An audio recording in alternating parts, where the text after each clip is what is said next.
إن الباطل كان زهوقا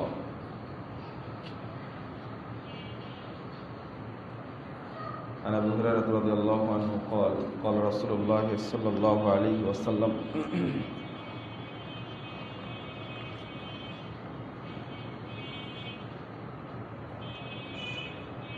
كل أمتي يدخلون الجنة إلا من أبى قيل من أبى قال من أطاعني دخل الجنة ومن عصاني فقد أبى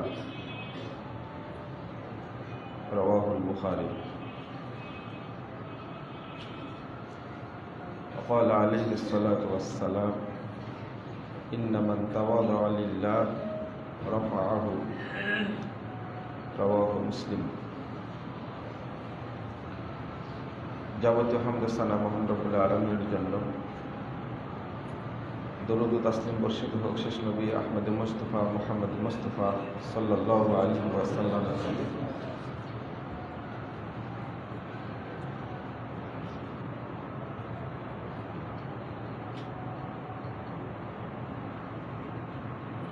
আহলে হাদিস ভাইরা ধৈর্য ধারণ করুন, মহাবিজয় অতি সন্নিকটে।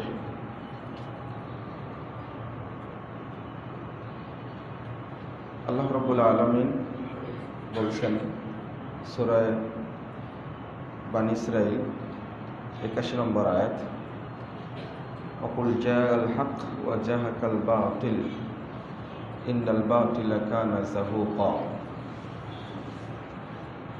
হে নবী মুহাম্মদ সাল্লাল্লাহু আলাইহি ওয়াসাল্লাম, আপনি বলুন হক এসেছে, বাতিল বিতাড়িত হয়েছে, চুরমার হয়েছে।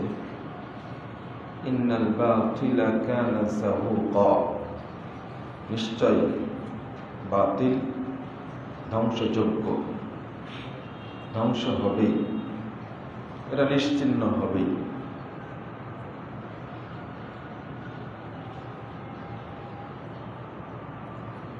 এটা আল্লাহ রাব্বুল আলামিনের কালাম, বিশ্বাস করি।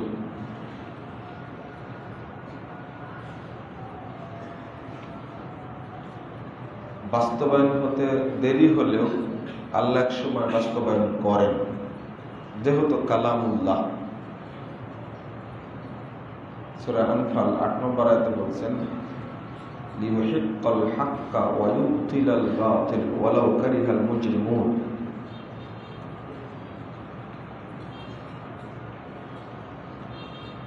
আল্লাহ হকটাকে হক হিসাবে প্রমাণ করেন, প্রতিষ্ঠিত করেন। ওয়ায়ুবতিলুল বাতিল ওয়ায়ুবতিলুল বাতিল, আর বাতিলকে তিনি ধ্বংস করেন। ওয়ালাউ কারিহাল মুজরিমুন, যদিও অপরাধীরা এটাকে অপছন্দ করে। বাতিল ধ্বংস হয়ে গেলে তারা তো এটাকে খারাপ মনে করবেই। সূরা আম্বিয়া 18 নম্বর আয়াতে বলছেন বাল নাকযিফু বিল হাক্কি আলাল বাতিল ফায়াদমাগুহু ফাইদা হুয়া যাহিক। বলছেন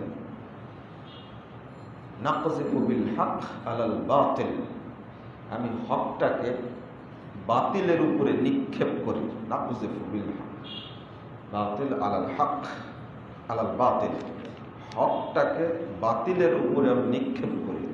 ফায়াদমাগুহু, হক বাতিলকে একবারে থেতলে দেয়।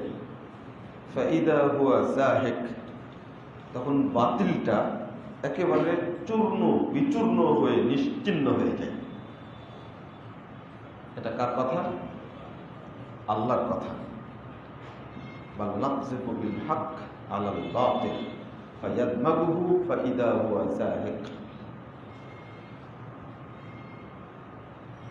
তবে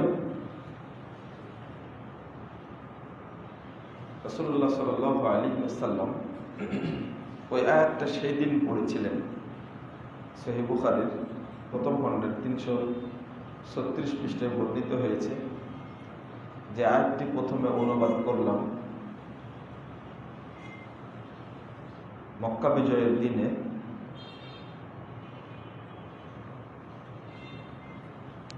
যখন কাবা চত্বর থেকে মূর্তিগুলো ভেঙে দিচ্ছিলেন নিজ হাতের লাঠি দ্বারা, ইবনে মাসউদ রাদিয়াল্লাহু আনহু বলছেন, দাখালান নবী সাল্লাল্লাহু আলাইহি ওয়াসাল্লাম মক্কা ওয়া হাওলাল কাবা 63 নুসবা। আল্লাহ রাসূল মক্কায় প্রবেশ করলেন বিজয়ী বেশে। তখন কাবার চতুর্দিকে 360টি মূর্তি খাড়া করা ছিল।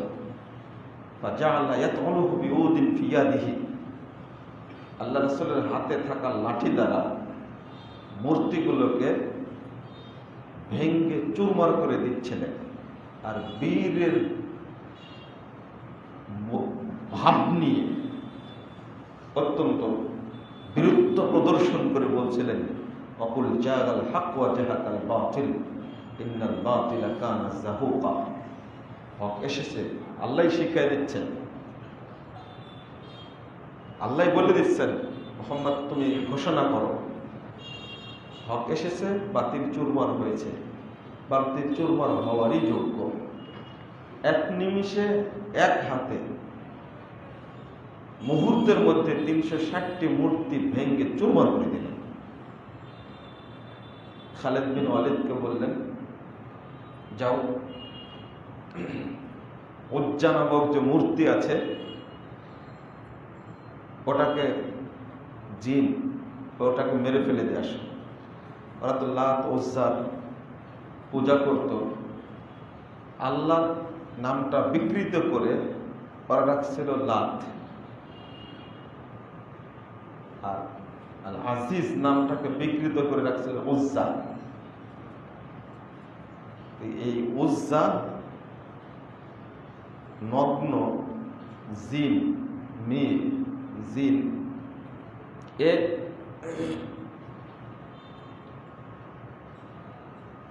মূর্তির মধ্যে ঢুকত, আর মূর্তি শব্দ করত। আর কাফেররা তখন মনে করত, মুশরিকরা মনে করত যে এই তো আমি যেটা বলছি এটা আমাদের মাবুদ সমর্থন করছে। খালিদ বিন ওয়ালিদ রাদিয়াল্লাহু আনহু গেলেন, যে সালাত থামারাত শব্দ আসছে, 3টা বাবলা গাছ একসঙ্গে দেখলেন, তো ওকে পেলেন না। আপনারা বলেন না গাছে ভূত থাকে, জিন থাকে, তো রাসূল বললেন ওই গাছটা কেটে দিয়ে চলে এসেছে। আল্লাহ রাসূলকে বলছেন, তো রাসূল বললাম তাসনা শাইআন, আরে খালিদ তুমি কিছুই করোনি, যাও, যাকে মারার কথা তাকে তো মারতেই পারোনি। ফাযাহাবা খালিদ ইবনে ওয়ালিদ, তিনি এবার গেলেন, যাওয়ার পরে দেখছেন যে এই নগ্ন জিন বিশাল মাথার চুল অনেক বড় করে এবং পুরো চুলটা কাদায় মাখানো, ভয়ঙ্কর রূপ নিয়ে আছে। যখন মারতে গেছেন তখন তার সাথীরা চিৎকার করছে। খালিদ বিন ওয়ালিদ রাদিয়াল্লাহু আনহু গিয়ে, অত্যন্ত সাহসী মানুষ যার নামই হলো সাইফুল্লাহ, আর আল্লাহ তরবারি, ওকে হত্যা করে ফেলল। এবার এসে আল্লাহ রাসূলকে বললেন যে এবার পেয়েছে এবং ওকে হত্যা করেছে। তখন আল্লাহ রাসূল বললেন, ওয়াতিলকাল উজ্জা, এই উজ্জা শয়তানটাই মুশরিকদেরকে পূজা করার জন্য উৎসাহিত করত। এই নগ্ন জিন। উবাই ইবনে কাব রাদিয়াল্লাহু আনহু বলছেন, লিকুল্লি সানামিন জিন্নিয়া, পৃথিবীতে যত মূর্তি আছে এবং যে সমস্ত কবরকে পূজা করা হয় সবগুলোতেই এই নগ্ন মেয়ে জিন আছে। কবর তারা পূজা করে না, ভক্তি মূলত করে এই নগ্ন শয়তান জিনকে। হাদিসুল মুখতারের মধ্যে 1459 নম্বর হাদিসের মধ্যে আলোচনা আসছে, সনদ সহিহ। আলী রাদিয়াল্লাহু আনহুকে বললেন, আলী শুনো, লা তাদা তিমসানা ইল্লা তামাসতাহু ওয়া লা কবরান মুশরিফা ইল্লা সাওয়াইতাহু। যত মূর্তি, ছবি পাবা এবং যত উঁচু কবর পাবা, না ভাঙ্গা পর্যন্ত ছেড়ে দিবা না, সবগুলোকে ভেঙে চুরমার করে দাও। 1967 নম্বর হাদিস, সেই মুসলিমের মধ্যে এসেছে। রাসূল সাল্লাল্লাহু আলাইহি ওয়াসাল্লামকে এবার জিজ্ঞেস করছেন, নিজে এক কাজ করলেন, খালিদ বিন ওয়ালিদকে বললেন উজ্জাকে ধ্বংস করো, আলীকে বললেন যে এই পৃথিবীর বুকে আনাসে কানাসে যেখানে ছবি, মূর্তি আর কবর পাবা, উঁচু কবর, সৌধ নির্মাণ করা কবর, যেটা পূজা করা হয়, সবগুলোকে ভেঙে চুরমার করে দেবে।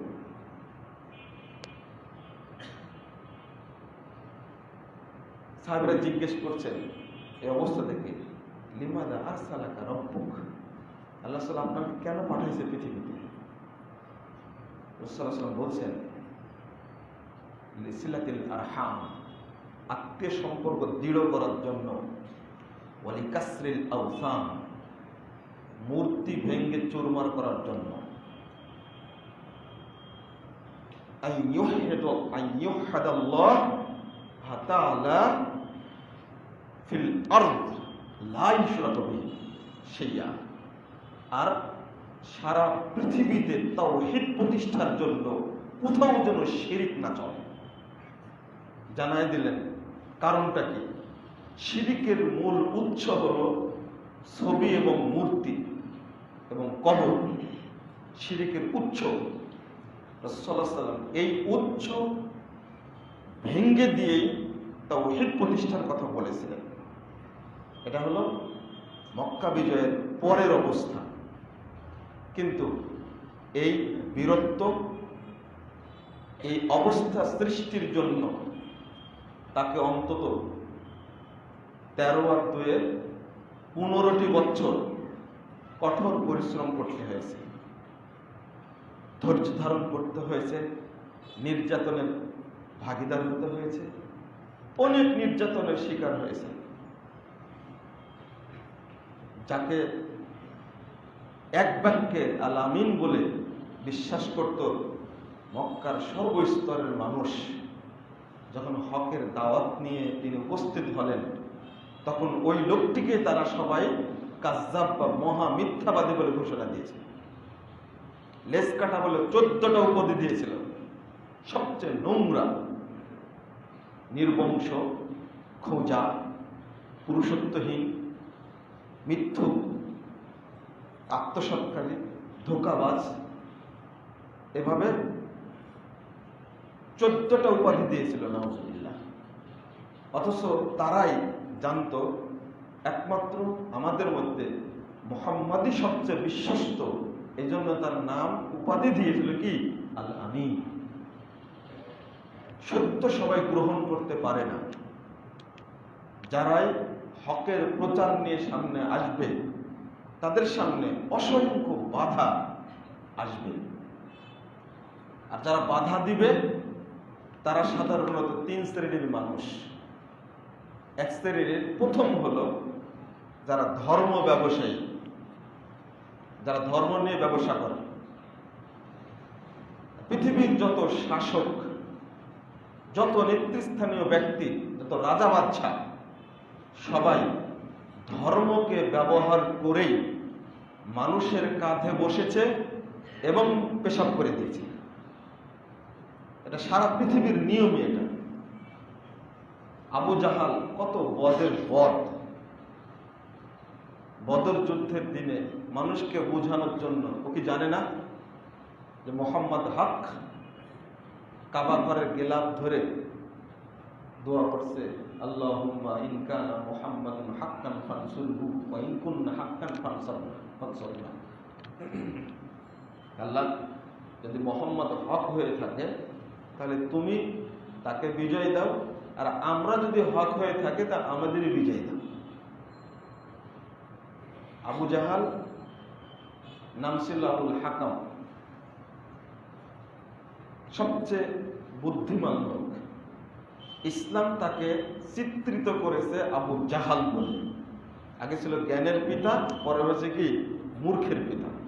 সত্যকে গোপন করে বুদ্ধিমান, জ্ঞানী, বুঝদার, পণ্ডিত, মনীষী মানুষ যখন হকটাকে গোপন করে আমিত্বকে চাপিয়ে দেয়, তখন সে আর জ্ঞানী থাকতে পারে না, ও সবচেয়ে বড় মূর্খ হয়ে যায়।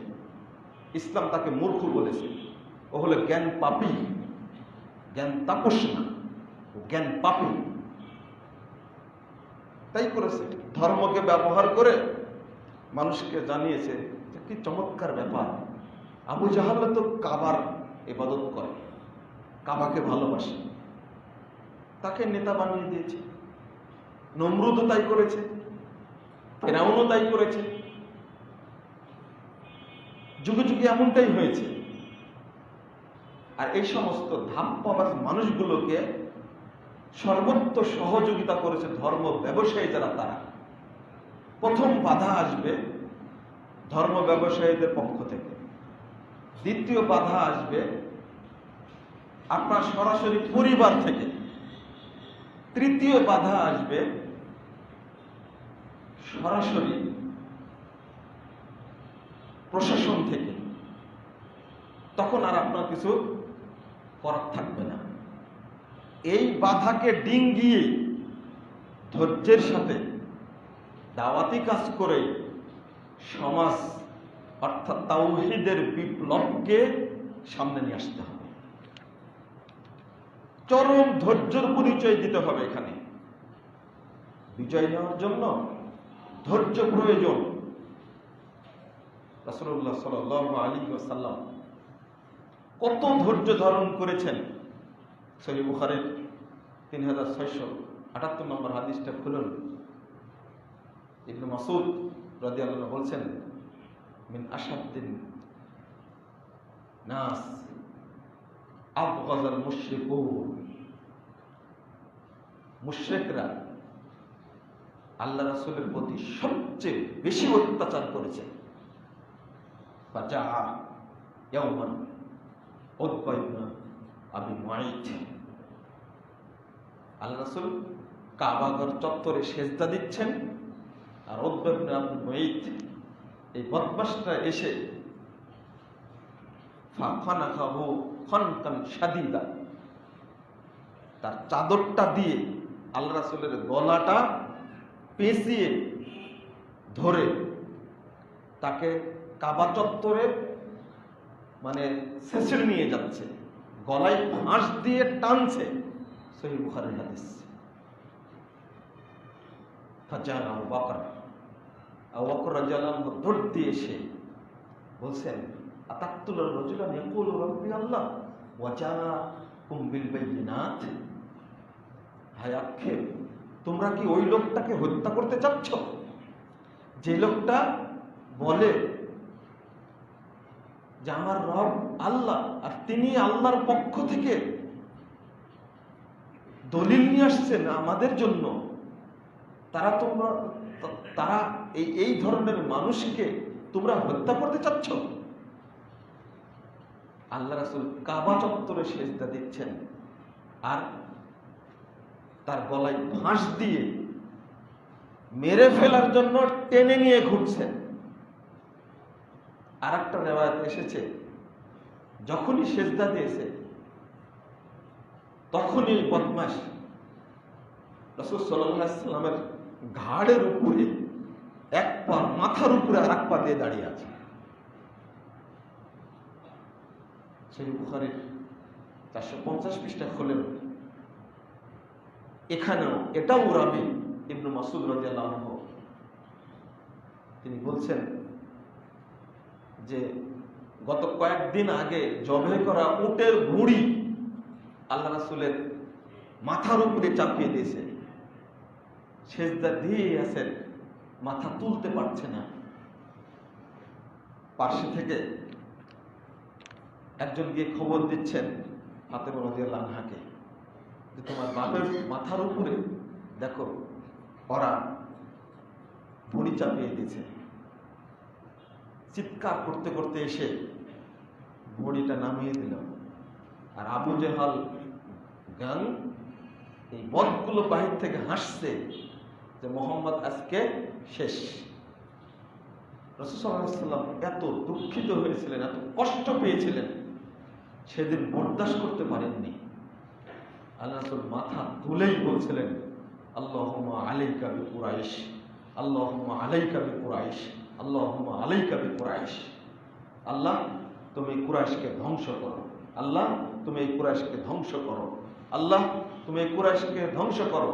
আল্লাহুম্মা আলাইকা বিআবি জাহাল, আল্লাহুম্মা আলাইকা বিউতবা।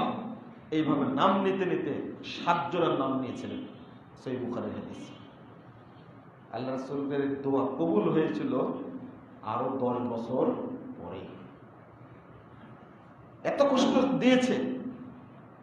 আর একটা ইতিহাসে পাওয়া যায়, তীব্র রোদের মধ্যে রাসূল সাল্লাল্লাহু আলাইহি ওয়াসাল্লাম বসে আছেন। আবু জাহাল ঘোড়া নিয়ে যাওয়ার সময় একটা পাথর নিয়ে, নিজের আপন ভাতিজা পাথর নিয়ে মাথায় মেরে দিল। মাথা ফেটে রক্তে জর্জরিত হয়ে গেছেন মুহাম্মদ রাসূলুল্লাহ সাল্লাল্লাহু আলাইহি ওয়াসাল্লাম। এত খারাপের খারাপ আবু জাহাল। এটাই হামজা রাদিয়াল্লাহু আনহু দেখলেন। দেখার পরে বলছেন যে, বাপ তোমার কি হয়েছে, কে মেরেছে তোমাকে?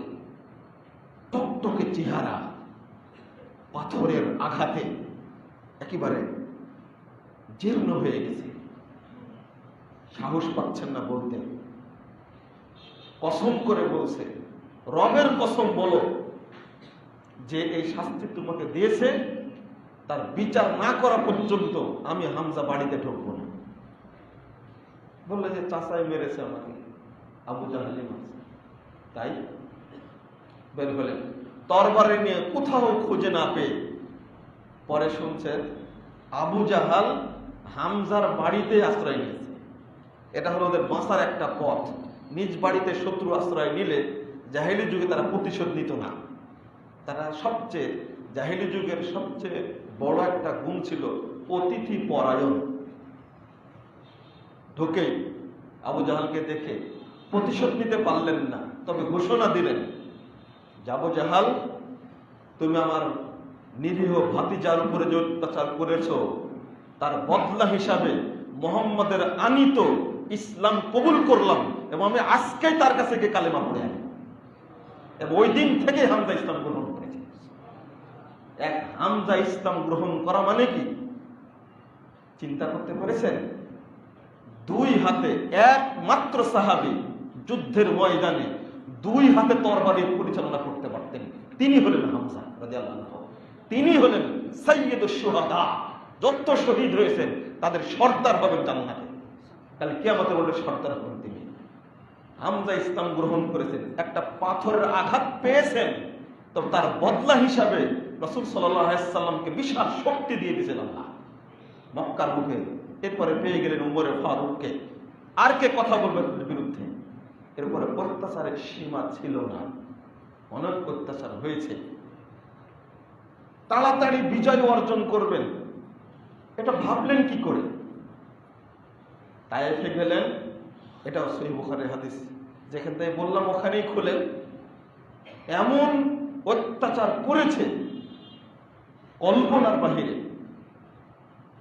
সেই তায়েফটা এখন সৌদি আরবের সবচেয়ে উর্বরশীল এলাকা, সবচেয়ে ফলমূলের এলাকা। সেখানে আল্লাহ এত বরকত দিয়েছেন, অথচ ওই মানুষগুলোই অত্যাচার করে তাড়িয়ে দিয়েছে। সে কি অত্যাচার! মৃত্যু নিশ্চিত করে চলে গেছে, রক্তাক্ত দিয়ে বেহুশ হয়ে গেছে ওসামা বিন যায়েদ। তিনি মনে করেছেন যে আল্লাহ রাসূল মারা গেছেন। একটু পরে যখন নড়াচড়া করা শুরু করেছেন মনে করেন বেহুশ হয়েছিলেন, এত রক্ত জমে গেছিল। আল্লাহ সহ্য করতে পারেননি, সরাসরি পাঠিয়ে দিয়েছেন মালিকুল জিবালকে। মালাকুল জিবাল এসে যে ফেরেশতা পাহাড় সমূহকে নিয়ন্ত্রণ করে, জিবরিল আমিন বলছেন যে মাই মালাকুল জিবাল, এই পাহাড়ের ফেরেশতা আমার কাছে উপস্থিত, উমর মাসিকতা, আপনি যাকে যা ইচ্ছা তাই নির্দেশ দান করুন। এই কথা বলার পরে তিনি সালাম দিয়ে বলছেন, আল্লাহ আমাকে পাঠিয়েছেন আপনার কাছে, আপনি যদি চান আমি শুধু দুই পাশের পাহাড়টাকে এক জায়গায় করে দেব, দিয়ে এই মক্কার যারা আছে সবগুলোকে আমি পিষিয়ে মারব, একজনকে ছেড়ে দেব না। আল্লাহ অনুমতি দিয়েছেন, শুধু আপনার অনুমতির অপেক্ষায়। আল্লাহর নির্দেশ ফেরেশতারা সহ্য করেননি। আল্লাহ রাব্বুল আলামিনের এই নির্দেশ পাওয়ার পরেও রহমাতুল লিল আলামিন তিনি রক্তাক্ত দেহে বলছেন, না না না না, তুমি মেরে ফেলে দেবে তাদেরকে। বাল আরজু আন ইউখরিজাল্লাহু তাআলা মিন আসলাবিহিম মান ইয়াবুদুল্লাহ শাইয়্যা ওয়া লা ইউশরিকু বিহি মান ইয়াবুদুল্লাহ ওয়া লা ইউশরিকু বিহি শাইয়্যা। না না না, মেরে ফেলে দেব না। আমি আল্লাহর কাছে আশা করছি আল্লাহ তাদেরই পৃষ্ঠ দেশ থেকে এমন সন্তান সৃষ্টি করবেন যাদের মাধ্যমে যারা আল্লাহ তাওহীদকে মেনে নেবে, এর বুকে কেউ আর শিরিক করতে পারবে না। এটা হলো রাসূল সাল্লাল্লাহু আলাইহি ওয়াসাল্লামের উক্তি। কত অত্যাচার করলে আল্লাহ এই নির্দেশ পাঠান, কত ধৈর্যের পরিচয় দিয়েছেন, কল্পনা করা যায় না। 1631 নম্বর হাদিস, বাইহাকির শুআবুল ঈমান খুলুন। রাসূল সাল্লাল্লাহু আলাইহি ওয়াসাল্লাম যাচ্ছেন, মাররান নবী সাল্লাল্লাহু আলাইহি ওয়াসাল্লাম বি আম্মারিন ওয়া আহলিহি, আম্মার এবং তার পরিবারের পাশ দিয়ে যাচ্ছেন। ওহুম ইউআযাবুন, আর তাদেরকে শাস্তি দেওয়া হচ্ছে, তারা চিৎকার করছে। আম্মারের মা সুমাইয়া একজন মহিলা, আবু জাহালরা তার উপরে অত্যাচার করেছে, মারতে মারতে মারতে অসহায় হয়ে গেছে। উলঙ্গ করে তার লজ্জাস্থানে বর্ষা নিক্ষেপ করে দুই উটের পায়ের সাথে দুই পা বেঁধে দিয়ে উট দুইটাকে দুই দিকে হাঁকিয়ে দিয়েছে, একেবারে চিরে ফেলে দিয়েছে। অত্যাচার কাকে বলে? আল্লাহ রাসূলের কিছু করার ছিল না, শুধু বললেন, আবশিরু ইয়া আহলা ইয়াসির, হে ইয়াসিরের বংশধর, তোমরা ধৈর্য ধারণ করো এবং সুসংবাদ গ্রহণ করো। ফাইন্না মাউইদাকুমুল জান্নাহ, আল্লাহ রাব্বুল আলামিন তোমাদের জন্য জান্নাতে জায়গা করে রেখে দিয়েছেন। সুসংবাদ দিয়ে দিলেন। কেমন অত্যাচার! মিলিয়ে দেখুন, আজকে ওই জাহিলি যুগের মতোই বাংলাদেশের একজন প্রধানমন্ত্রী, যিনি মা এবং মহিলা, বিরোধী দলের নেত্রীরাও মা এবং মহিলা, ওই দেশে ওই রকম ভাবেই মা বোনকে যেভাবে ধর্ষণ করা হচ্ছে, আগে বলতো ধর্ষণ, এখন বলছে গণধর্ষণ। 12 জন 13 জন মিলে একজন নারীকে ধর্ষণ করে দেশটাকে ধর্ষণের রাজ্য বানিয়ে দিয়েছে। আর এর পিছনে সবচেয়ে বেশি ভূমিকা পালন করেছে বর্তমানে যে মিডিয়াগুলি আছে। এই মিডিয়া সন্ত্রাস হলো সবচেয়ে বড় সন্ত্রাস। দুর্নীতি সন্ত্রাসের চেয়ে, মাদক সন্ত্রাসের চেয়ে সবচেয়ে বড় সন্ত্রাসী কার্যক্রম হলো মিডিয়া সন্ত্রাস। ইউটিউবের মাধ্যমে, ইন্টারনেটের মাধ্যমে, ফেসবুকের মাধ্যমে, টুইটারের মাধ্যমে, আপনারা দেখে হোয়াটসঅ্যাপ বলে নাকি ইমো বলে, এই সমস্ত সাইটের মাধ্যমে এবং যত টিভি চ্যানেল আছে, কিছু কিছু নাস্তিক টিভি চ্যানেল আছে, যাদের জন্মই হয়েছে নাস্তিকতার উপরে, নাস্তিকতাগতভাবে শয়তান, জন্মগতভাবে শয়তান, তাদের কাজ হলো শুধু ইসলামের বিরুদ্ধে কটূক্তি করা। আর কিছু খুদকড়ক সাংবাদিক আছে, তুমি বাংলাদেশে জন্মগ্রহণ করেছ, বাংলাদেশের মায়ের পেট থেকে তুমি জন্মিয়েছ, বাংলাদেশের খাও, বাংলাদেশের আলো বাতাস তুমি গ্রহণ করো, বাংলাদেশে থাকো, তুমি স্বাধীনতার বিরুদ্ধে কথা বলো, তুমি একটা মুনাফিক। আমি গত খুতবাতেও বলেছি, এই সমস্ত যারা দেশদ্রোহী সাংবাদিক আছে, যারা সব সময় পাশ্চাত্যকে এবং বিভিন্ন উস্কানি দিয়ে দেশটাকে জঙ্গি রাষ্ট্র বানাতে চায়, শুধু জঙ্গি খুঁজে এই সমস্ত সাংবাদিকরা হলো দেশদ্রোহী, দেশকে তারা ধ্বংস করতে চায়, এরা হলো স্বাধীনতা বিরোধী। এই সমস্ত খুদকুড়ো খাওয়া বেহায়া সাংবাদিকগুলোকে গ্রেফতার করে শাস্তি দেওয়া উচিত। ওরা যেমন ইসলাম বিরোধী, তেমনি তারা স্বাধীনতা বিরোধী, এরা দেশদ্রোহী। এরা চায় না দেশটা ভালোভাবে পরিচালিত হোক। ওটা রিপোর্ট করে না, যেটা রিপোর্ট করার দরকার দেশের পক্ষে ওটা করবে না, সবসময় নেগেটিভ রিপোর্টগুলো করে থাকে। যাকে আমি অন্যদিকে চলে গেছিলাম, ওইভাবে আজকে নারীদেরকে দেব ধর্ষণ করা হচ্ছে, গণধর্ষণ করা হচ্ছে। এতদিন যখন বলেছি যে ইসলামী শাসন জারি করুন আর স্বজনপ্রীতি বন্ধ করুন, দলপ্রীতি বন্ধ করুন, দেখুন বাংলাদেশ শান্তি প্রতিষ্ঠিত হবে ইনশাআল্লাহ। গত খুতবার আগের খুতবায় বলেছিলাম ঢাকা মোহাম্মদপুরে, আল্লাহ নিজে বলে দিয়েছেন এরা হলো আল্লাহর সাথে যুদ্ধ করেছে, রাসূলের সাথে যুদ্ধ করেছে, এদের শাস্তি হলো আইয়ুকাত্তালু, তাদেরকে হত্যা করো সরাসরি। 2 আইয়ুসাল্লাবু, অথবা তাদেরকে শুলিতে চড়াও, দেশ থেকে বহিষ্কার করো। এটা তাদের দুনিয়াবী শাস্তি, পরকালীন শাস্তি তো আছেই। এক ধর্ষিতা ও কতবার ধর্ষণের শিকার হয়ে তা কে জানে। ও বলছে ধর্ষকদের সে স্পটে হত্যা করা উচিত। ও এখন তোমার মুখ থেকে ইসলামের বিধান বের হচ্ছে, তাই না? এতদিন বলেছ যে এই মৃত্যুদণ্ড, এই আইন রাখাটা উচিত না। আর ওই সাংবাদিক বদমাস লিখতে গিয়ে লিখেছে যে যে ধর্ষণ করেছে সেও তৃপ্তি পেয়েছে, ধর্ষিতা তো তৃপ্তি পেয়েছে। কত বড় নাস্তিক বদমাস!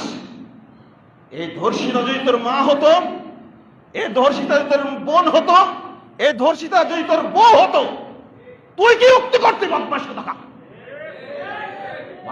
তোর মতো সাংবাদিক বাংলাদেশে বসবাস করে স্বাধীন রাষ্ট্রে,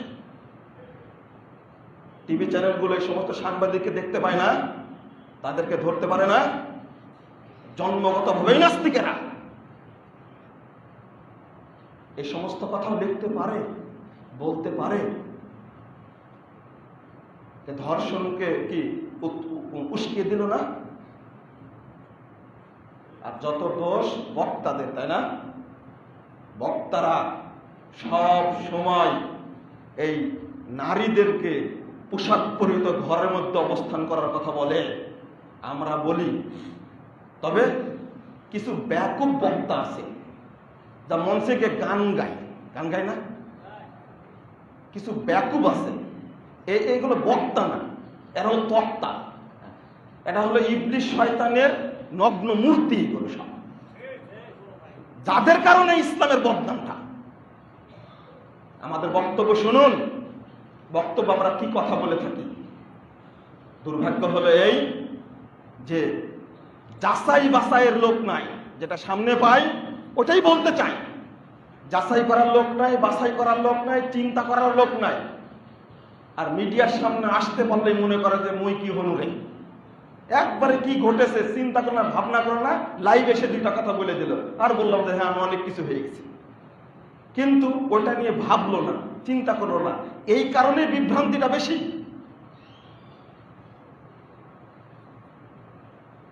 বেলাল রাদিয়াল্লাহু আনহু 150 নম্বর হাদিস, ইবনে মাজাহ খুলুন।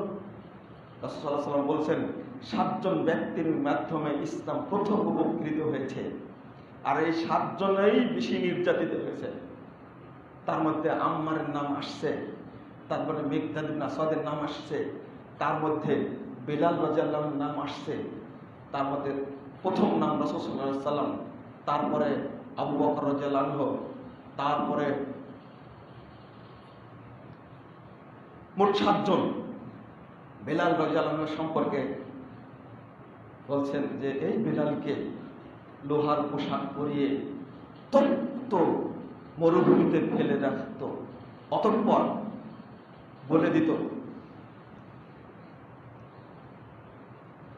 যুবকদেরকে, বলে দিত এই মর্মে, যুবকদেরকে বলে দিত যে তোমরা একে নিয়ে যাও, নিয়ে গিয়ে শাস্তি দাও।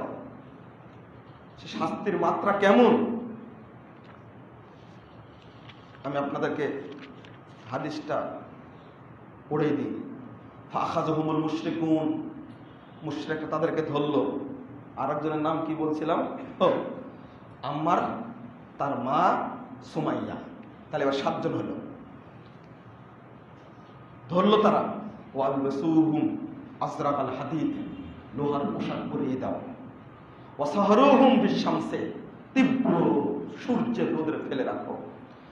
ফামা মিনহুম মিন আহাদিন ইল্লা ওয়াকাদ আতাহুম আলা মা আরাদু, তারা তাদের উপরে যেভাবে ইচ্ছা সেইভাবে অত্যাচার করত।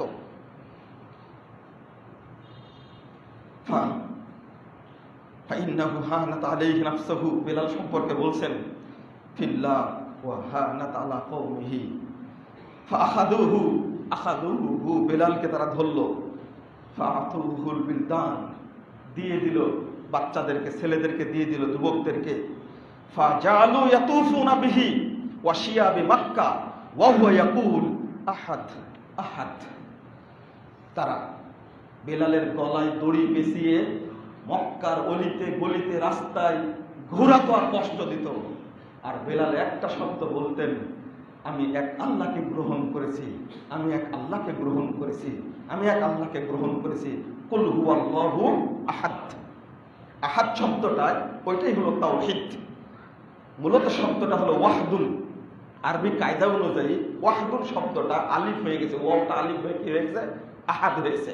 ওখানে ওয়াহদা ইউওয়াহিদু তাওহীদ শব্দটা এখান থেকে আসছে। আমি একমাত্র আল্লাহকেই মেনে নিয়েছি, আমি একমাত্র আল্লাহকেই মেনে নিয়েছি। বেলাল রাদিয়াল্লাহু আনহু তাদের কাছে আপোষ করেননি, আল্লাহ রাসূল আপোষ করেননি, নির্যাতিত হয়েছেন তো আপোষ করেননি। আরো কত ঘটনা বলবো আপনাদেরকে। খুবাইবের কথা জানেন না? খুবাইব রাদিয়াল্লাহু আনহু, তারপর খাব্বাব বিন আরতাত, তাকে কিভাবে শাস্তি দেওয়া হয়েছে। তাকে তো হত্যা করা হলো এই খারেজিরা, যাদেরকে আজকে জিএমবি চরমপন্থী জঙ্গি বলি আমরা। এই আকীদায় যারা বিশ্বাসী ছিল, খারেজিরা খাব্বাব বিন আরতাতকে হত্যা করলো। তার স্ত্রীর পেটে সন্তান, তার স্ত্রীর পেটে কোপ দিয়ে সন্তান বের করে ফেলে দিল জীবিত অবস্থায়। এরপরে তাকে হত্যা করল। কত নৃশংসভাবে তারা হত্যা করেছে। খুবাইব রাদিয়াল্লাহু আনহুকে পাঠালেন কোরআন শিক্ষা দেওয়ার জন্য। সবচেয়ে ভালো কোরআন পড়তে জানতেন। গেলেন, তারা ফাঁকি দিয়ে ৭০ জনের মধ্যে ৬৮ জনকে হত্যা করলো। একজন পালিয়ে চলে গিয়ে আল্লাহ রাসূলকে বললেন, আল্লাহ রাসূল সবাইকে মেরে ফেলে দিয়েছে, আর খুবাইবকে আটকে রেখেছে। আমি পালিয়ে চলে এসেছি খবর দেওয়ার জন্য। খুবাইব রাদিয়াল্লাহু আনহুকে দীর্ঘদিন বাহিরে রেখে দিয়েছে, দিয়ে তাকে হত্যা করবে। খেতে দেয়নি, পানি দেয়নি, কিছুই দেয়নি তাকে।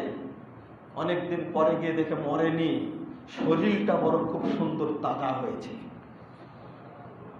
আর ঘরের সাইডে পড়ে আছে অমৌসুমী ফলের সব খোসা পড়ে আছে। খোবাইবকে জিজ্ঞেস করছে, এগুলো তোমাকে কে দিয়ে গেছে? ঘরে তালা লাগানো, এই এলাকায় কারো আসা নিষিদ্ধ। খোবাইব যেন জবাব দিলেন, হাদা মিন ইনদিল্লাহ, এটা তো এসেছে আমার আল্লাহর পক্ষ থেকে। তখন বললো যে একে রেখে লাভ নাই। যখন ফাঁসিতে ঝোলানো হবে, সহিহ বুখারীর 559 পৃষ্ঠা হলো দ্বিতীয় খণ্ডে, যখন ঝোলানো হয় বলে, খোবাইব তুমি খুব বুদ্ধিমতী, তোমাকে ছেড়ে দিতে চাই, মুহাম্মাদের দ্বীন ত্যাগ করো। তিনি বললেন, কি বলো তুমি? সহিহ বুখারীতে স্বর্ণ অক্ষরে লেখা আছে তার কথা, লাস্তু বালিহিনা উত্তাম মুসলিমান আলা আইয়ি জামবিন কানা ফিল্লাহি মাসরাই ওয়া যালিকা ফিদাতিল্লাহি ইয়াশা ইউবারিক ফি আওসালি বিকুল্লি শিলবিল মুওয়াসাই। আরে বলো কি তোমরা, যখন আমি একজন মুসলিম হিসাবে তোমাদের হাতে নিহত হই, তখন আমি কোনো কিছুকে পরোয়া করি না, সব কিছুই হবে আল্লাহর জন্য। আমি জানি আমার ভাইদেরকে তোমরা টুকরো টুকরো করে হত্যা করেছো, নাক কেটে নিয়েছো, হাত কেটে নিয়েছো, চোখ তুলে নিয়েছো, কান কেটে নিয়েছো, টুকরো টুকরো করে তারপরে জবে করে মেরেছো, আমাকেও তোমরা ওইটাই করবে। মনে রেখো, মনে রেখো, আমি মনে করি কাল কিয়ামতের মাঠে আল্লাহ রাব্বুল আলামিন আমার প্রত্যেকটি টুকরার বিনিময়ে পৃথক পৃথক বরকত দান করবেন। আমি কি হত্যাকে ভয় পাই না? মুহাম্মাদের দ্বীন ত্যাগ করবো মানে বলো কি? আজকে দুঃখ এবং কষ্টে তরুণ ভাইয়েরা আসল ইসলামটা প্রকাশ করবে কিভাবে? ঠিক অনুরূপ ভাবে মুসআব বিন উমাইর রাদিয়াল্লাহু আনহুকে ওইভাবেই কষ্ট দিয়েছে যে মুসআব রাদিয়াল্লাহু আনহু এত সুন্দর চেহারার অধিকারী, আল্লাহর নবী নিজে প্রশংসা করেছে তার চেহারা। মুস্তাদরাক হাকিমের হাদিস, এই হাদিস এসেছে, ওই পরিবার থেকে ইসলাম গ্রহণ করেনি, আল্লাহ রাসূল গুনগুন করে কোরআন তেলাওয়াত করছেন। চাচা কি পড়ছেন? কোরআন পড়ছি, আমিও পড়তে চাই, তাহলে ইসলাম গ্রহণ করো। ইসলাম গ্রহণ করে ফেললেন। তাকলা জোয়ান মানুষ, তার পরিবার থেকে বের করে দিল। তার মা এক সপ্তাহ যাবৎ খায়নি, পানি স্পর্শ করেনি, ওদের নিয়ম ছিল এটা।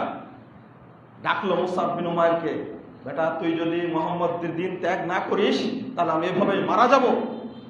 মুসআব রাদিয়াল্লাহু আনহু বললেন, মা ওয়াইল খরাদাত নাফসুকা আলফা মাররা, তোমার আত্মা যদি 1000 বার এইভাবে বেরিয়ে যায়, 1000 বার যদি তুমি মরো, লা আরজি মিন দীনে মুহাম্মদ, আমি মুহাম্মাদের দ্বীন ত্যাগ করব না।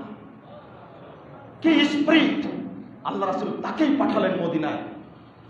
মদিনাতে বদর যুদ্ধে তার হাতে পতাকা তুলে দিলেন, উহুদের যুদ্ধেও তার হাতে পতাকা তুলে দিলেন।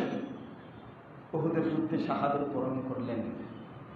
মুহাম্মদুর রাসূলুল্লাহ সাল্লাল্লাহু আলাইহি সাল্লাম দাঁত ভেঙে আহত। পরে দেখছেন কে কোথায় পড়ে আছে। মুসআব বিন উমাইর এক জায়গায় পড়ে আছেন। দৃশ্যটা কি? যখন ডান হাত কাটা পড়েছে, বাম হাতে পতাকা ধরেছে, বাম হাত যখন কাটা পড়েছে, দুই বাহু দিয়ে পতাকা তুলে ধরে রাখছে। পিছন থেকে কাফের এসে গলার উপরে কোপ দিয়ে তাকে জবাই করে একদিকে মাথা ফেলে দিয়েছে, একদিকে দেহ ফেলে দিয়েছে। মুহাম্মদ রাসূলুল্লাহ সাল্লাল্লাহু আলাইহি সাল্লাম এসে দেখে তিনি বলেছেন, মা রাআইতু বিমাক্কাতা ওয়া মা বিহাল আদাক্কু হুল্লাতান ওয়া আহসানু লিমানাত হালাদা শাসির রাস বিমুরদা।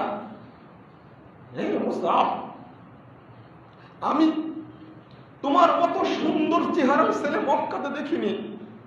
তোমার যে মাথায় কুকড়ানো চুল ছিল, এই রকম চুল কারো মাথায় ছিল না। আর আজকে ছেঁড়া পোশাকে খণ্ডিত মাথা নিয়ে ঘাসের মধ্যে তুমি পড়ে আছো। এই আয়াত পড়তে পড়তে রাসূল সাল্লাল্লাহু আলাইহি ওয়াসাল্লামকে জানিয়ে দিলেন, আকাবার সফরে যে 75 জন সাহাবী অংশগ্রহণ করেছিল, রিজালুন কদ সাদাকু মা আহাদুল্লাহু আলাইহি, 23 নম্বর আয়াত সূরা আহজাবের মধ্যে এসেছে। আয়াত পড়ে শুনিয়ে দিলেন, হে রাসূল আপনি শুনে নিন, যারা সেই দিন অঙ্গীকার করেছিল, আল্লাহ রাব্বুল আলামিনের অঙ্গীকার তারা পূরণ করেছে। মুসআব জান্নাতি হয়ে গেছে। সেই মুসআব এত সুন্দর পোশাক পরতেন, একটা পোশাক 3 দিন পরতেন না। এত ধনী পরিবারের সন্তান, আর এত সুন্দর। কেন জানেন না? হাদিসে আপনারা জানেন মুসাবকে হত্যা করার পরে ঘোষণা করে দিল যে মুহাম্মদ মারা গেছে, অর্থাৎ রাসূলের চেহারার সাথে মুসাব রাদিয়াল্লাহু আনহুর চেহারার মিল ছিল। ওই তরুণের প্রশংসা করেছেন আল্লাহ নবী মুহাম্মদ সাল্লাল্লাহু আলাইহি ওয়াসাল্লাম। লিখতে গিয়ে জীবনী লেখক লিখছেন, ইন্নাহু দাইয়া ওয়াল মুজাহিদ, তিনি একজন সংগ্রামী দায়ী ছিলেন। ইয়াদু ওয়াহদাহু, একাই দাওয়াত দিবেন। ওয়াসবিরু ওয়াহদাহু, একাই ধৈর্য ধারণ করতেন। ওয়ায়াদু ওয়াহদাহু হিনা কানা দুরহু দাওয়াল মুস্তালজাম, যখন যেখানে দাওয়াতের প্রয়োজন হয়েছে তখন সেখানে ঝাঁপিয়ে পড়েছেন। মুসআব বিন উমাইরের মতো তরুণ রাজকে আলহামদুলিল্লাহ বাংলাদেশের আনাচে কানাচে সর্বত্র তাওহীদের দাওয়াত দেওয়ার জন্য প্রচেষ্টা চালাচ্ছে এবং তারা সফল হবে ইনশাআল্লাহ। হিজরতের পরে বিজয় হয়, এতে কোনো সন্দেহ নাই। যেমন আল্লাহর নবী হিজরত করেছিলেন, কিন্তু মক্কা বিজয়ের ঘটনা ঘটেছে। আজকে যেন মাক্কি যুগ চলছে বাংলাদেশে। যারা সহিহ আকীদার কথা বলে, সহিহ হাদিসের কথা বলে, যারা সালাফি মানহাজের কথা বলে, তাদের উপরে অত্যাচার একটা স্টিম রুলার চালানো হচ্ছে, মামলা দিয়ে ভয় দেখানো হচ্ছে। আমি ওই সমস্ত ভাইদেরকে বলবো, ধৈর্য ধারণ করুন আর দাওয়াতি কাজ করুন। ইনশাআল্লাহ আল্লাহ আমাদেরকে জান্নাতুল ফেরদাউসে আল্লাহর রাসূলের সাথে থাকার জায়গা করে দিবেন ইনশাআল্লাহ। আমি দোয়া করি যে সমস্ত ভাইরা নির্যাতিত হচ্ছে, গত কয়েকদিন আগে মসজিদে ঢুকিয়ে একজন তরুণ ছেলেকে এমন ভাবে পিটানো হয়েছে, শুধু রফুল আযান করার কারণে, জোরে আমিন বলার কারণে বাপ ভাই মিলে এলাকার লোক নিয়ে পিটানো হয়েছে। মসজিদ বন্ধ করে দেওয়া হচ্ছে। আপনারা জানেন ইতিহাস, নাটোরের এক মসজিদ পুড়িয়ে দেওয়া হলো অন্ধকারে, ভোলার এক মসজিদ পুড়িয়ে দেওয়া হলো, সিলেটের তাকুয়া মসজিদ, যারা পাগড়ি পরা মিডিয়াতে কথা বলে তারা পর্যন্ত মিছিল করে তাকুয়া মসজিদটা ভেঙে দেওয়ার জন্য মিছিল বের করেছিল না? আমাদের ভাইয়েরা বলল যে আমরাও চলে গেলাম, আল্লাহর ঘর আল্লাহর জন্য রেখে গেলাম। আলহামদুলিল্লাহ পরে আর আগাতে পারেনি।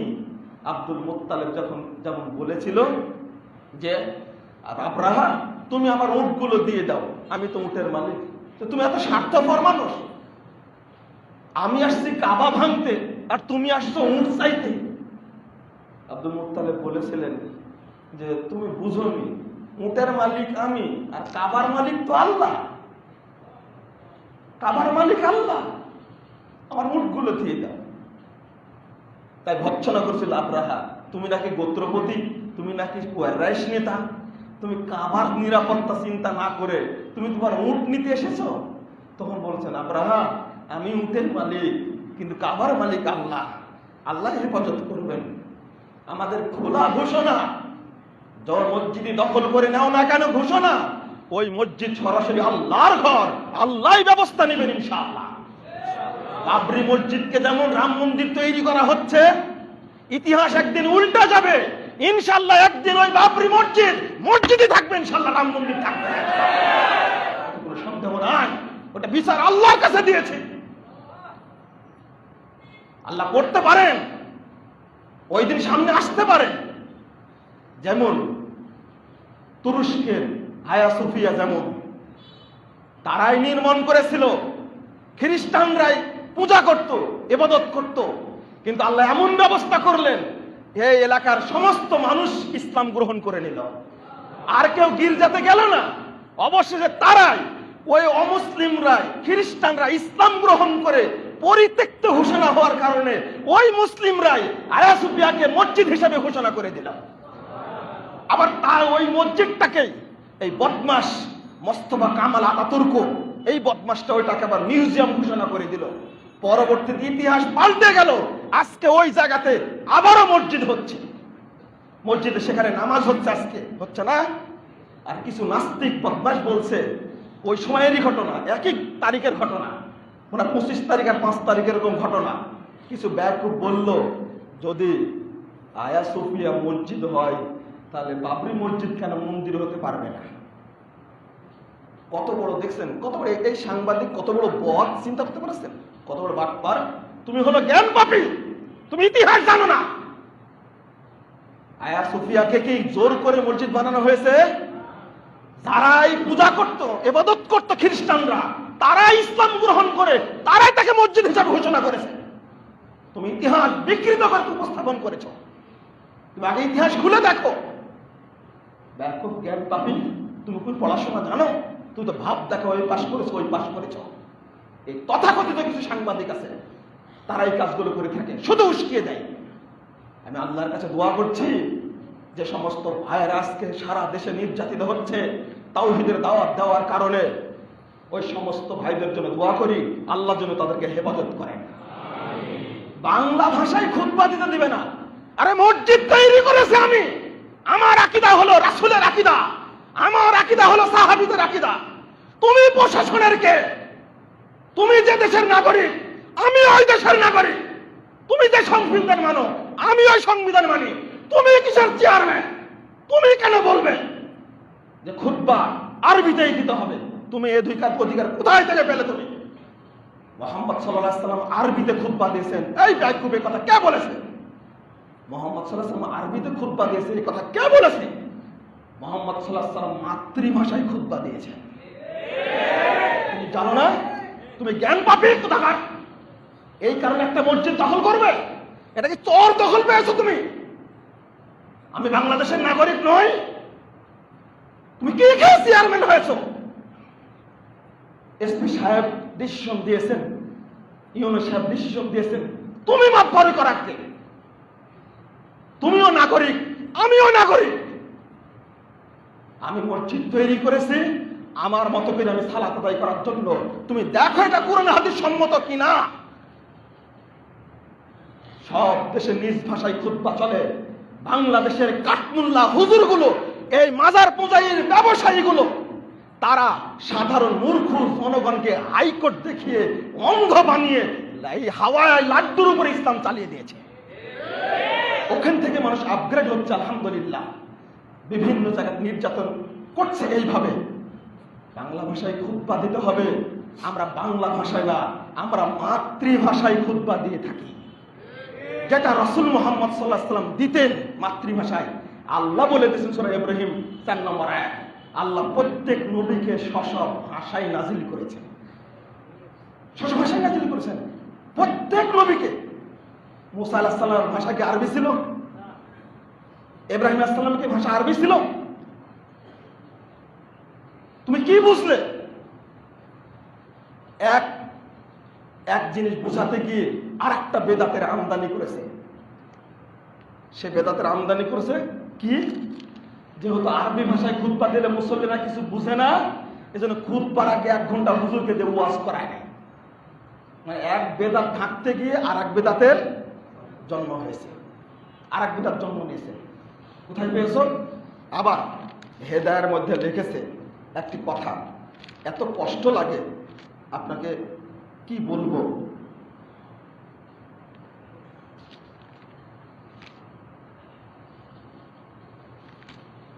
যাক, আমি ওদিকে যাচ্ছি না। লেখছে হেদায়েত প্রথম পাতা 171 পৃষ্ঠা 72 পৃষ্ঠা লিখছে, এজা সাইদাল ইমামুল মিম্বার জালাসা। ইমাম যখন মেম্বারে উঠবে তখন বসবে। ওয়াদানাল মুয়াজ্জিন, মুয়াজ্জিনুন, আর মুয়াজ্জিনরা আজান দিবে বাইনা ইয়াদাইল মেম্বার, মেম্বারের সামনে কি করবে? আজান দিবে। তারপর লিখেছে বিযালিকা জারাত তাওয়ারুস ওয়ালাম ইয়াকুন আলা আহাদি রাসূলিল্লাহি সাল্লাল্লাহু আলাইহি ওয়াসাল্লাম ইল্লা হাযাল আযান। বলছে এই নিয়মটাই চালু আছে এখন পর্যন্ত। ওয়ালাম ইয়াকুন আলা আহাদি রাসূল সাল্লাল্লাহু আলাইহি ওয়াসাল্লাম ইল্লা হাযাল আযান, এই আযান ছাড়া অন্য কোনো আযান রাসূলের যুগে চালু ছিল না। বলেন নাউজুবিল্লাহ, বললেন না? এত বড় মিথ্যা কথা হতে পারে? মেম্বারের সামনে দাঁড়িয়ে আযান হয়েছে? সহিহ বুখারীর হাদিস। জাবের বিন সামরা বলছেন, লিন্নাবী সাল্লাল্লাহু আলাইহি ওয়াসাল্লাম খুতবাতা, আল্লাহ রাসূল 2টা খুতবা দিতেন, ইয়াজলিসু বাইনাহুমা, 2 খুতবার মাঝে বসতেন, ইয়াকরাউল কুরআন ওয়া ইউযাক্কিরুন নাস, তিনি কুরআন তেলাওয়াত করতেন এবং মানুষকে নসিহত করতেন। মানুষকে কুরআন তেলাওয়াত করে অনুবাদ করবে কোন ভাষায়? কোন ভাষায়? আগেই যে আয়াতটা বলেছি সূরা ইব্রাহিম 4 নম্বর, ওয়ামা আরসালনা মির রাসূলিন ইল্লা বিলিসানি কওমিহি লিয়ুবাইয়িনা লাহুম। আল্লাহ নিজে বলছেন আমরা যত রাসূল পাঠিয়েছি প্রত্যেককে তার কওমের ভাষায় পাঠিয়েছি, ইল্লা লিয়ুবাইয়িনা লাহুম, যেন তাদেরকে বর্ণনা করে দিতে পারে, যেন তাদের কি বর্ণনা করে দিতে পারে। সহিহ বুখারীর হাদিসটা আসছে, মুসলিমের হাদিসটা আসছে 2032 নম্বর হাদিস। আমি যেটা আপনাদের বলতে চাচ্ছি, যদি কেউ প্রশ্ন করে সাহাবীদের মধ্যে থেকে আল্লাহ রাসূলকে এখন, তাহলে কি ভাষায় প্রশ্ন করতেন? রাসূলের ভাষায়। এখন যিনি খুতবা দিচ্ছেন তার খুতবা যদি না বুঝে তাহলে কিভাবে প্রশ্ন করবে? এখন আপনারা কিভাবে প্রশ্ন করবেন আমার কাছে? রাসূলের যুগে ঘটনা এটা, 287 পৃষ্ঠার হাদিস সহিহ মুসলিমে। সুলাইক আল গাতাফানি বসে গেছেন মসজিদে এসে খুতবা দেওয়া অবস্থায়। আল্লাহ রাসূল বলছেন, আসল্লাইতা, ওই সালাত পড়েছো? তো বলছেন না আমি পড়িনি। কুম সল্লি রাকাতে, দাঁড়াও 2 রাকাত সালাত আদায় করো। খুতবা দেওয়া অবস্থায় সালাত আদায় করতে বলেছেন। এটা যদি খতিব আর মুক্তাদি উভয়ে যদি ভাষা না বুঝে কথোপকথন হবে। বাংলাদেশে বাংলা ভাষায় না হয়ে ইংরেজি ভাষায় খুতবা চলবে। মুসল্লিরা যদি ইংরেজি ভাষার হয় দেন ইংরেজি ভাষায়, হ্যাঁ মুসল্লিরা যদি আরবি ভাষার হয় আরবি ভাষায় দেন। আবু হানিফা রাহিমাহুল্লাহ বলেছেন যে ফার্সি ভাষা থেকেও যদি তেলাওয়াত করে তবুও বৈধ, কুরআন তেলাওয়াত যদি বৈধ হয়, আরে খুতবা বৈধ হবে না কেন? এরা হানাফিও না। হানাফি আহলে হাদিসরা হলো আসল হানাফি, আহলে হাদিসরা হলো কুরআন এবং সহিহ হাদিসকে মেনে চলে। এই আবু হানিফার বক্তব্য, এটা সহিহ হাদিস ফাহুয়া মাযহাবি। সবচেয়ে বড় সমস্যা কি জানেন? আহলে হাদিসদের কোনো বন্ধু পৃথিবীতে নাই, আমাদের একমাত্র বন্ধু হলেন আল্লাহ। আমরা আর কারো উপরে ভরসা করি না। যখন মসজিদ দখল করা হবে, দেখলেন না মুফতি শফি সাহেব মারা গেলেন, কিন্তু এক বদমাশ স্ট্যাটাস দিল যে কুত্তা মারা গেছে, ঈদ মুবারক। দেখলেন না? ও তো জেলও হয়েছিল, মনে হয় গ্রেফতারও হয়েছিল মনে হয়। মুফতি শফি সাহেবের মতো মানুষ মারা গেছে, আর এক গ্রুপ বলছে কুত্তা মারা গেছে। কি করার দরকার বলেন? কিন্তু আহলে হাদিস মসজিদ দখলের ক্ষেত্রে কিসের দেওবন্দি আর কিসের তবলিগি আর কিসের বেরলভি আর কিসের গরম গরম সুন্নি আর কিসের ফুলতুলি, কিসের সবগুলো এক হয়েছে। কিসের জামাত ইসলাম আর কিসের ফুলতলি আর কিসের আক্রোশী আর কিসের চরমোনায় আর কিসের কি বলে ওইটাকে আপনার মাছ ভান্ডারি আর কুতুববাগি আর দেওয়ানবাগি, সব গোষ্ঠী এক হয় হয়ে আহলে হাদিস মসজিদকে প্রতিরোধ করো এই ফতোয়া দিয়ে। এটা হলো বড় প্রবলেম। এটা শরম লাগে না? লজ্জা লাগে না? কোথায় মাজার মুজারির আকীদা আর কোথায় আহলে সুন্নাত ওয়াল জামাতের আকীদা? আহলে হাদিসদের ক্ষেত্রে সবাই কি হয়? এক হয়। এই কাদিয়ানি কি, শিয়া কি, মুরজিয়া কি, জাহমিয়া কি, মুজাহিদা কি, মাজার পূজা কি, ভুল পূজা কি, সব এক হয়ে বিপদে ফেলে দিতে পারে। তবে আল্লাহর জমিনে আল্লাহর দিনকে আল্লাহ নিজেই প্রতিষ্ঠিত করবেন ইনশাআল্লাহ। এটাই হলো বিশ্বাস। আমরা ওই ধৈর্য ধারণ করছি। তোমরা জঙ্গি বলে অপবাদ দাও আর সন্ত্রাসী বলো আর তোমরা কাদিয়ানি বলো, শিয়া বলো না কেন, আমাদের সম্পর্কে আল্লাহ সবচেয়ে ভালো জানেন। আল্লাহ রাব্বুল আলামিন আমাদেরকে বিজয় দান করবেন ইনশাআল্লাহ। আপনাদেরকে হাদিস শেষে শুনে যাচ্ছি 2755 নম্বর হাদিস। আল্লাহ রাসূল বলেন, মান তাওয়াদা লিল্লাহ রাফাহু, যে ব্যক্তি আল্লাহর জন্য অপমানিত হয়, আল্লাহর জন্য লাঞ্ছিত হয়, আল্লাহর জন্য নিচু হয়, আল্লাহ রাব্বুল আলামিন তার সম্মানকে বৃদ্ধি করে দেয়। সবচেয়ে নির্যাতিত মানুষ হলেন মুহাম্মদ সাল্লাল্লাহু আলাইহি সাল্লাম। পৃথিবীতে সবচেয়ে সম্মানিত মানুষ হলেন মুহাম্মদ রাসূলুল্লাহ সাল্লাল্লাহু আলাইহি সাল্লাম। যুগে যুগে নবী রাসূল নির্যাতিত হয়েছে, কিন্তু এটাও ঠিক ইব্রাহিম আলাইহিস সালামই সম্মানিত হয়েছেন, নমরুদই অপমানিত হয়েছে, আজও অপমানিত সে। মুসার বিরুদ্ধে ফেরাউন উঠে পড়ে লেগেছিল, মুসার কিছু করতে পারেনি, ফেরাউনই ধূলিসাৎ হয়ে গেছে। মুহাম্মাদের বিরুদ্ধে আবু জাহাল গান শত্রুতা করেছে, কিন্তু আবু জাহালরা ধ্বংস হয়েছে, মুহাম্মাদের দিন আজও টিকে আছে আলহামদুলিল্লাহ। নমরুদ, ফেরাউন, কারুন, হামান, আবু জাহাল গংরা পৃথিবীতে টিকতে পারেন ইসলামের কাছে। আরে বেটা, ওই ইসলাম মানি নিয়ে মানুষের কাছে দাওয়াত দান করে থাকি। জেলের ভয় দেখাও, ফাঁসির ভয় দেখাও। উপমহাদেশের বুকে হাজারো লাখো আলেমের রক্ত গেছে, ফাঁসির কাজটা ঝুলেছে। ইসলামের প্রতিষ্ঠার জন্য বাতিলের কাছে কখনো আপোষ করে। আহলে হাদিসরা মাজারের কাছে ভিক্ষা দেয় না, মুরিদ বানায় না, পেট পূজা করে না। আহলে হাদিসরা দেশপ্রেমের জন্য, দেশের জন্য, ইসলামের জন্য যে কোনো সময় ফাঁসির কাজটা ঝুলতে প্রস্তুত থাকে না। কিসের ভয় দেখাও তুমি? আমরা এই দেশের নাগরিক নই? স্বাধীনতা অর্জিত হলে আহলে হাদিসের রক্তই হয়েছে। শাহ ইসমাইল শহীদ, সাইয়েদ আহমদ শহীদ, তিতুমির, এনায়েতুল্লাহ, হাজী শরীয়তুল্লাহ, বেলায়েত আলী, এগুলো সবাই আহলে হাদিস উলামায়ে কেরাম, তাদের নেতৃত্বে ব্রিটিশ বিরোধী আন্দোলন হয়েছে। ওই আন্দোলনের বদৌলতে বাংলাদেশ পেয়েছি আমরা। আর তোমরা আমাদেরকে ভয় দেখাও। রাফুল আযান করে সালাত আদায় করব, জয় আমিন বলে সালাত আদায় করব, রাসূলের সুন্নাতকে প্রতিষ্ঠা করব ইনশাআল্লাহ। আল্লাহ সাহায্য করবেন। আমরা মাসালা নিয়ে গুতাগুতি করি না, মসজিদ নিয়ে কেতগুলো করবে কেন? থানায় কেন মামলা দিয়ে জেএমবি বলে? আহলে হাদিসরা জেএমবি, তুমি আহলে হাদিসরা জঙ্গি বলে রিপোর্ট দাও। কুলাঙ্গার কোথাকার! পাগড়ি পড়া তোমাকে কে বলেছে? পাগড়ির মধ্যে এত শয়তান থাকে, বুড়া শয়তান তোমাদেরকে দেয়। এক গাদা লিস্ট থানায় জমা দিয়েছে, এরা হলো সব জেএমবি। নাউজুবিল্লাহ। আমি ওসি সাহেব কি বলেছি, তদন্ত করে দেখুন, এরা সবাই ঠিক মতো সালাত আদায় করে। এরা কেউ নিশা করে না, এরা কেউ দুর্নীতি করে না, এরা কেউ অফিসে টাকা মারে না, এরা কেউ আত্মসাৎ করে না। আমি গ্যারান্টি দিলাম। আপনি যান খোঁজ নেন। ওসি সাহেব খোঁজ নিয়ে দেখছে যে আসলে ইমামটাই বদমাশ, ওই কাজটা করেছে। যার হৃদয়ে মক্কার ইসলাম ঢুকেছে, ওই হাত দিয়ে কখনো দুর্নীতি করতে পারে না। যার হৃদয়ে মদিনার ইসলাম ঢুকেছে, সে কখনো সন্ত্রাসী কার্যক্রম করতে পারে না। সন্ত্রাসের কোনো দাম ইসলামে নাই, সন্ত্রাসীর কোনো পরিচয় নয়, ধর্ষকের কোনো পরিচয় নয়। আমরা স্পষ্ট বলেছি, ধর্ষকের সর্বোচ্চ শাস্তি মৃত্যুদণ্ড। 180 দিন করেছে। কিসের 180 দিন? ধর্ষক যখন ধরা পড়বে 1 সপ্তাহের মধ্যে কোর্টে তুলে আইন দিয়ে তার ফাঁসি কার্যকর করে ছাড়তে হবে। ইসলাম এটা বলে। ইসলাম ওই দিনই করেছে, স্বীকার করেছে, ওই দিন সাথে সাথে পুতন রজম করে দাও, একটা করে দেখান। এরপরে বলবো আলহামদুলিল্লাহ। এরপরেও সরকার অবশেষে মৃত্যুদণ্ড আইন কার্যকর করতে যাচ্ছে।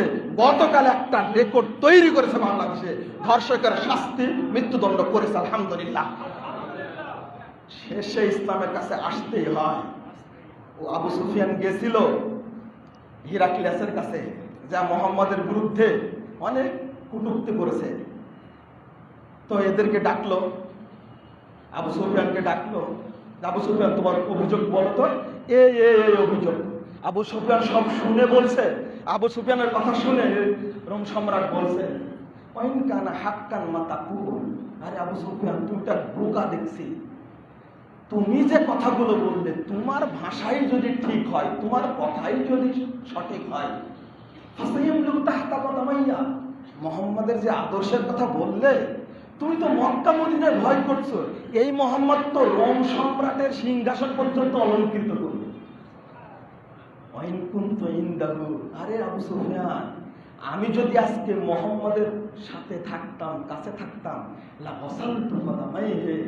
আমি মোহাম্মদের 2 পা ধুয়ে দিয়ে সম্মান দান করতাম।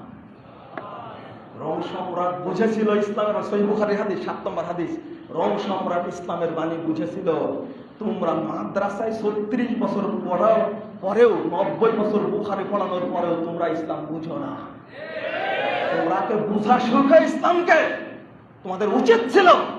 আহলে হাদিস ভাইরা কাদিয়ানীদেরকে অমুসলিম বলে, শিয়াদেরকে অমুসলিম বলে। কাদিয়ানীদের অত্যাচারে টিকা যাচ্ছে না বাংলাদেশে, ধর্ষকদের অত্যাচারে টিকা যাচ্ছে না। তোমরা তাদের বিরুদ্ধে মিছিল না করে, মাজার পূজারের বিরুদ্ধে মিছিল না করে, তোমরা আহলে হাদিস মসজিদ ধ্বংস করার জন্য, ভাঙ্গার জন্য মিছিল বের করো। তোমাদের নীতি এটা। পিস টিভি বন্ধের জন্য সংগ্রাম করেছো, কিন্তু আজকে যে টিভিতে যা হচ্ছে ওই টিভির বিরুদ্ধে তুমি সংগ্রাম করো না কেন? মিছিল বের করোনি কেন এখন পর্যন্ত? যে সমস্ত টিভি চ্যানেলগুলো নোংরা ছড়াচ্ছে, মিছিল করেছে না? পিস টিভির বিরুদ্ধে মিছিল করলো। হুজুর সিনুন, হুজুর সিনুন, হুজুর সিনুন। আল্লাহ তুমি আমাদেরকে ধৈর্য ধারণ করার তৌফিক দান করো। আল্লাহ তুমি এই বাংলাদেশটাকে নির্ভেজাল তাওহীদের দেশ হিসেবে কবুল করো। আল্লাহ তুমি এই দেশের সকল মানুষকে নির্ভেজাল তাওহীদ গ্রহণ করার তৌফিক দান করো। তাদের প্রত্যেকের হৃদয়ে তুমি তাওহীদের আলো জ্বালিয়ে দাও। এই বাংলাদেশটাকে তুমি সন্ত্রাস মুক্ত, দুর্নীতি মুক্ত, ধর্ষণ মুক্ত, একেবারে নিরাপত্তাপূর্ণ রাষ্ট্র হিসাবে তুমি কবুল করে নাও। আল্লাহ তুমি এই দেশের উপরে শান্তি নাজিল করো, এই দেশের উপরে তুমি রহমত নাজিল করো, এই দেশের উপরে যাবতীয় ষড়যন্ত্র থেকে দেশ থেকে রক্ষা করো। আমিন ইয়া রাব্বাল আলামিন।